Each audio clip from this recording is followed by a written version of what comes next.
নমস্কার বন্ধুরা, আবারও হাজির হয়েছি একটা নতুন রেসিপির সঙ্গে নিয়ে।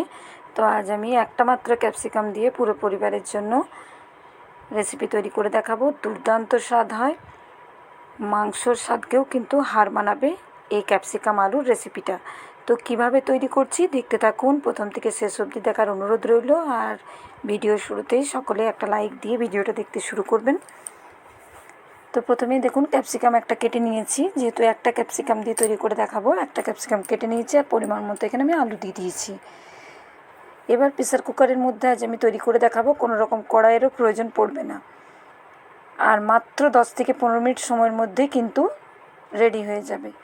আর এতটাই স্বাদ হয়, না বানালে কিন্তু কোনোভাবেই বুঝতে পারবে না। একদম ভিন্ন স্বাদের, ভিন্নভাবে তৈরি করে দেখাবো। তো দেখতে থাকুন, ভালো লাগবে। সরষের তেল দিয়ে দিলাম পরিমাণ মতো। আর এখানে আমি হাফ চামচ 5 ফোড়ন, হাফ চামচ গোটা জিরে ফোড়ন দিলাম। এবার এখানে আমি দুটো মিডিয়াম সাইজের পেঁয়াজ কুচি করে রেখেছিলাম, সেটা দিয়ে দিলাম। তো এই পেঁয়াজটাকে আমি 2 মিনিটের মতো হালকা ভেজে নেব, মানে জাস্ট একটু নরম হয়ে যাবে সেই পর্যায়ে অবধি ভেজে নেব। আর এখানে 6 থেকে 7 কোয়া রসুন ছাড়িয়ে নিয়েছি, সেটা দিয়ে দিলাম। একটা কাঁচা লঙ্কা দিয়ে দিলাম। আপনারা ঝালটা যদি বেশি পছন্দ করেন সেক্ষেত্রে বাড়িয়ে দিতে পারেন লঙ্কার পরিমাণটা, তবে আমি খুব বেশি ঝাল তৈরি করি না, সেই কারণে একটা লঙ্কা দিয়ে দিয়েছি। এবার এখানে আমি হাফ চামচের মতো আদা এভাবে গ্রেট করে দিচ্ছি।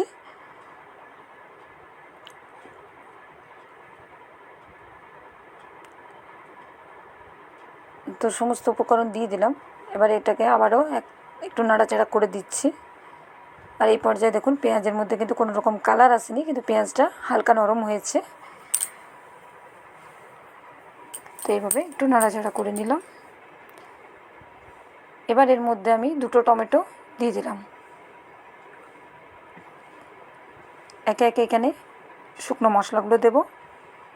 জিরের গুঁড়ো 1 চামচ দিলাম ভর্তি করে। আর এখানে পরিমাণ মতো আমি হলুদের গুঁড়ো দিয়ে দিচ্ছি। আর এখানে কালারের জন্য অল্প একটু কাশ্মীরি লঙ্কার গুঁড়ো দিয়ে দেবো। কোনো রকম মশলা কষানো প্রয়োজন পড়বে না, এতটাই সহজভাবে তৈরি হয়ে যাবে। দেখুন এবারে 1 চামচ ভর্তি করে এখানে কাশ্মীরি লঙ্কার গুঁড়ো দিয়ে দিলাম।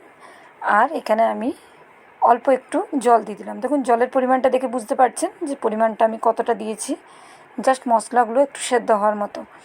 এবার এগুলোকে একটু নাড়াচাড়া করে দিলাম। এবার প্রেসারে দিয়ে আমি 2টো সিটি দিয়ে নেব।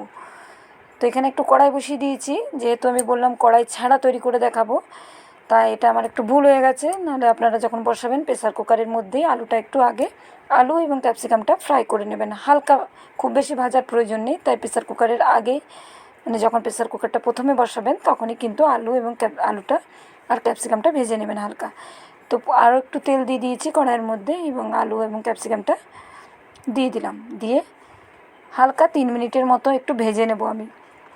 খুব বেশি কালার আসা পর্যন্ত ভাজার প্রয়োজন নেই, জাস্ট 3 মিনিটের মতো একটু ভেজে নেব নুন দিয়ে।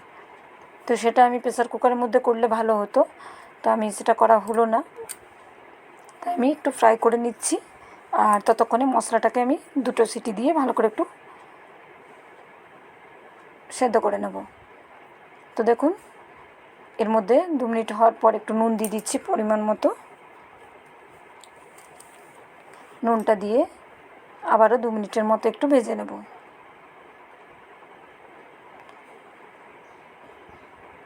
এতে করে হালকা ফ্রাই হলো আলু এবং ক্যাপসিকামটা। এবার এটাকে সাইডে সরিয়ে রেখে দিচ্ছি আমি। দেখুন আর বেশি এটাকে কিন্তু ভাজার প্রয়োজন পড়বে না, এটা কিন্তু আমার প্রায় হয়ে এসছে। এবার দেখিয়ে দিচ্ছি, প্রেসার কুকারটা খুলে নিলাম। দেখুন জলটা দেখুন একদমই নেই। তো এই মতো পরিমাণ করেই জল দিতে হবে, বেশি পরিমাণে কিন্তু জল দেওয়া যাবে না। এবার দেখুন এই একটা হাতা নিয়েছি, হাতা দিয়ে সমস্ত মশলাকে খুব ভালো করে চটকে দেব। আর খুব সুন্দরভাবে সেদ্ধ হয়ে গেছে, সেই কারণে খুব একটা লাগবে না সময়। তো এইভাবে করে দিলে দেখুন কোনো রকম বাটা মশলার প্রয়োজন পড়বে না, একদম ঠিক বাটা মশলা আমরা কষানোর পর যেরকম হয় ঠিক সেরকমই চলে এসছে। কালারটাও খুব সুন্দর এসছে। আর যখন আপনারা এইভাবে এগুলোকে একটু ম্যাশ করবেন তখনই কিন্তু খুব সুন্দর একটা গন্ধও চলে আসবে। আর দেখুন কত সহজভাবে হয়ে গেল বাটা মশলার কাজ। তো খুব সুন্দর করে মিশিয়ে নিচ্ছি, একটা পেস্ট তৈরি হয়ে গেল। প্রেসার কুকারের মধ্যেই করে নিলাম। এবার ভেজে রাখা আলু এবং ক্যাপসিকামটা দিয়ে দিচ্ছি।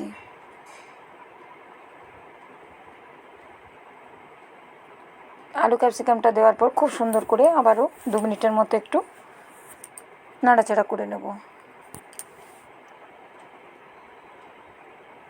তো কত সহজভাবে তৈরি হয়ে গেল দেখুন ক্যাপসিকাম আলুর এই দুর্দান্ত স্বাদের রেসিপি।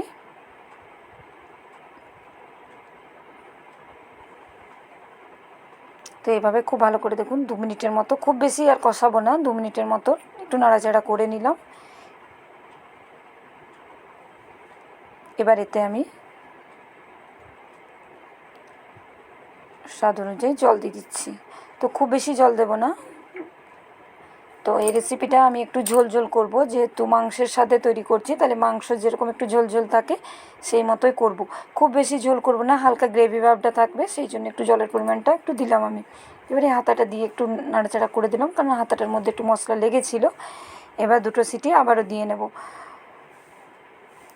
ফিরে আসছি, দেখুন খুব সুন্দরভাবে কালারটা কত সুন্দর এসছে। তো এখন এবার আমি আলুগুলোকে একটু এভাবে খুন্তি দিয়ে একটু ভেঙে দেবো, তাহলে কিন্তু বেশ থকথকে একটা গ্রেভি তৈরি হয়ে যাবে। আর এই রেসিপিটা আপনারা ভাত, রুটি, পরোটার সঙ্গে খেতে পারেন, অথবা লুচির সঙ্গে খেতে কিন্তু খুবই সুন্দর লাগবে। আর একদম সহজভাবে তৈরি করে দেখালাম।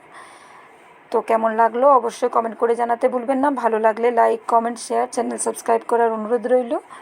যারা ফেসবুক থেকে দেখছেন অবশ্যই আমার পেজটা ফলো করার অনুরোধ রইল, তাহলে নিত্য নতুন রেসিপি আপনারা পেয়ে যাবেন। আর এই ধরনের রেসিপি দেখতে হলে অবশ্যই লাইক তো করতেই হবে। দেখুন এভাবে একটু 2 মিনিটের মতো এভাবে একটু আলুগুলোকে ভেঙে দিলে একদম রেডি হয়ে যাবে ক্যাপসিকাম আলুর এই দুর্দান্ত স্বাদের রেসিপি।